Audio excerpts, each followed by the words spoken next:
Welcome to the lectures on service management principles.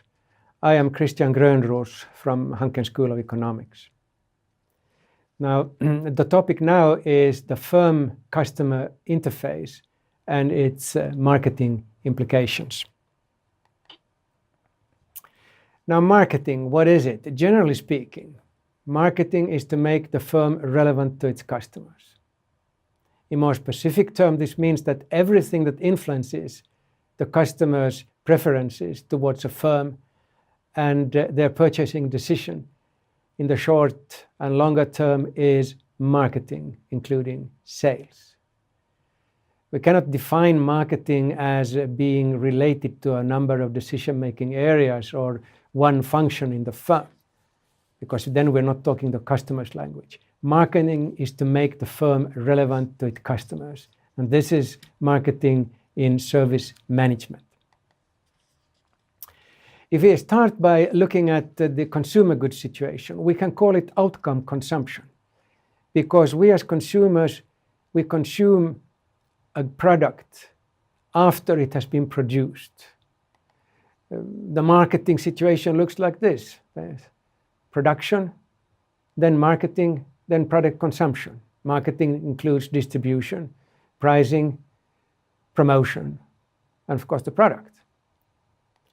However, when you look at service situations, we talk about process consumption, because what is consumed or used is the process, the service process.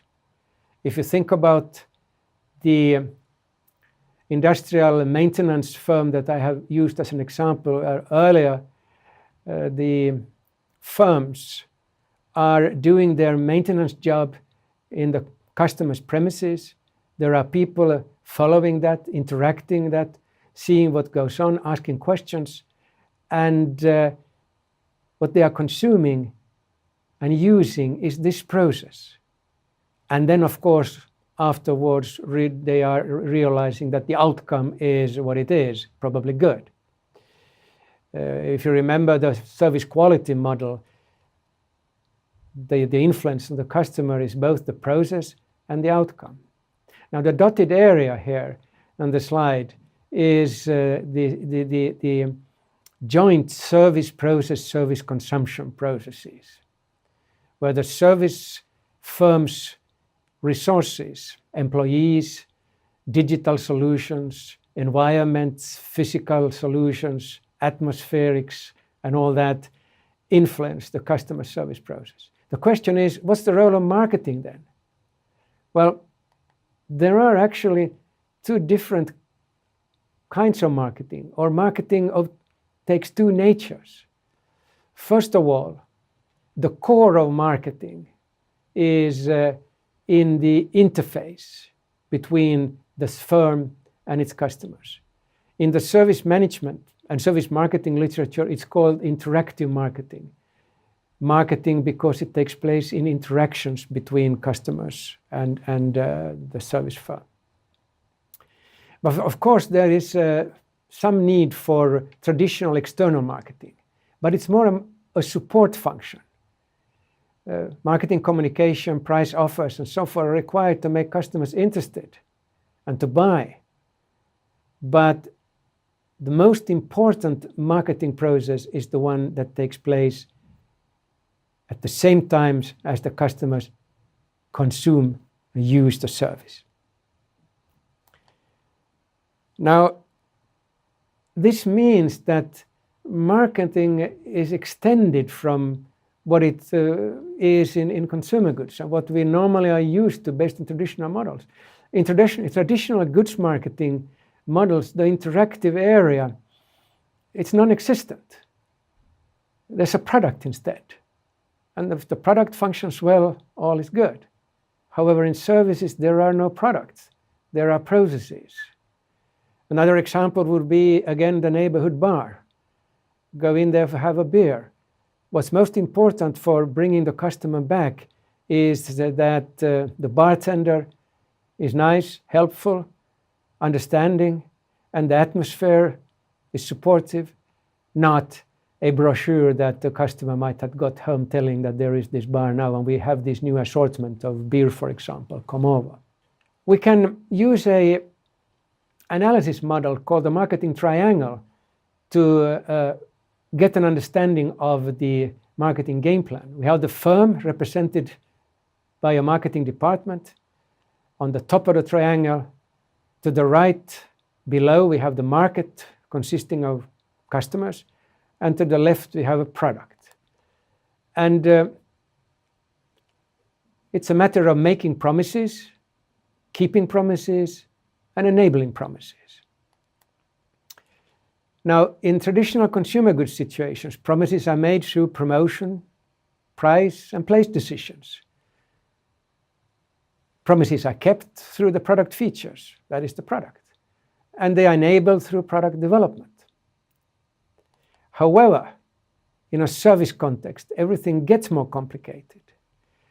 Promises are still made through external marketing communication, pricing, but they are kept in a much more complicated way because of the interface between the firm and its resources and the customer as the consumer or user.